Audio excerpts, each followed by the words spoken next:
এই যে বাড়িতে যারা তোমরা টাইলস বসাও, ওই যে দেখো টাইলসের পাথর, মার্বেলে দেখছো? এখান থেকে সব কেটে কেটে যায়। এখানে বিখ্যাত আর কি ব্যাঙ্গালোর আর তামিলনাড়ু। এই পাথরগুলাই, হ্যাঁ এই পাথরগুলোই সব কাটিং করে করে যায়। কি বড় বড় খালি পাহাড় দেখো চারদিকে। ওই দেখো দূরে একটা দেখা যাচ্ছে। ওটা তো বিশাল বড়। ভিতরে দেখছো ওই পাহাড়গুলো এইরকম ভিতরে সাদা টাইলস। এই যে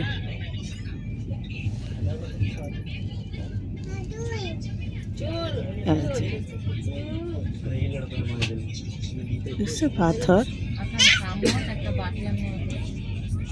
এটা কালারটা দেখো খালি। এর থেকে কি সিমেন্টও তৈরি হয়? হ্যাঁ এখান থেকে সিমেন্ট তৈরি হয় সবই। সিমেন্টের মতো মনে হচ্ছে। সিমেন্ট তৈরি হয়, তারপরে বললাম ওই তো মার্বেল তৈরি হয়, পাথর, ওই তো কারখানাগুলো।